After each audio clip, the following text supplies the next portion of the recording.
10 देखिए, क्या निम्नलिखित वक्रों पर बिंदु को निकालें। बिंदु को हमें निकालना है, जबकि पहला क्वेश्चन में कह रहा है कि 2y बराबर में 3 - x स्क्वायर पर, यह एक वक्र है जिसका समीकरण दिया है, जिस पर स्पर्श रेखा, इस पर की स्पर्श रेखा, इस वक्र पर की स्पर्श रेखा सरल रेखा x + y = 0 के समांतर है, यानी कि स्पर्श रेखा इस सरल रेखा के समांतर है, तो दोनों का ढाल बराबर हो जाएगा। चलिए पहले इसको देखते हैं। हमारे पास वक्र दिया है, तो यहाँ से पहले स्पर्श रेखा का ढाल निकालेंगे। पहले इसे डिफ्रेंशिएट करना होगा ना जी, differentiating with respect to x, x के रेस्पेक्ट में डिफ्रेंशिएट करेंगे तो यहाँ से आ जाएगा 2 × dy/dx बराबर में, ये 3 कांस्टेंट है तो 0, इसका हो जाएगा माइनस का 2x, 2 से 2 हटा देंगे, यानी कि यहाँ से dy/dx जो आ गया, dy/dx वह कितना आ गया, माइनस का x आ गया, माइनस का x आ गया। तो यह dy/dx क्या है, स्पर्श रेखा का ढाल है, स्पर्श रेखा का ढाल, स्पर्श रेखा का ढाल क्या है आपके पास, माइनस का x, माइनस का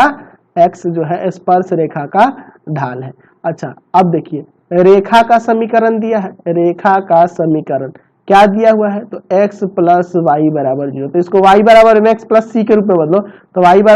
-x + 0 ऐसे लिख सकते हैं ना, लिख सकते हैं ना। तो यहाँ से इसका ढाल जो होगा, रेखा का ढाल, रेखा का ढाल वह क्या आ जाएगा, तो रेखा का ढाल इसके साथ 1 है ना, -1 हो गया।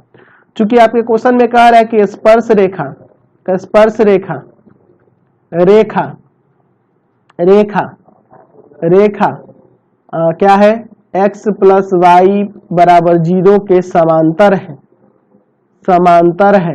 और जब समांतर है तो दोनों का ढाल बराबर हो जाएगा, इसलिए dy/dx बराबर में हो जाएगा -1, इसके ढाल के बराबर हो गया, समझ गया ना। तो dy/dx का वैल्यू -x है, तो -x बराबर -1, माइनस माइनस काट दिए, x बराबर 1 आ गया, x बराबर क्या आया, 1 आया। तो जब x बराबर 1 आ गया तो आपके पास रेखा जो वक्र दिया है, वक्र कितना दिया है आपके पास, तो वह है आपके पास 2y बराबर में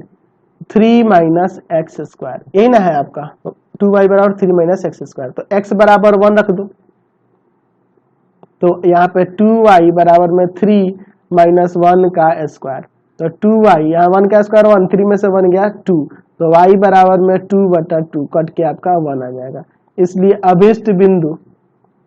अभिष्ट बिंदु जो होगा, अभिष्ट बिंदु जो हमें निकाला था वह 1,1 x1 y1 आया है, तो 1,1 हो जाएगा, समझ गए। चलिए 10 का सेकंड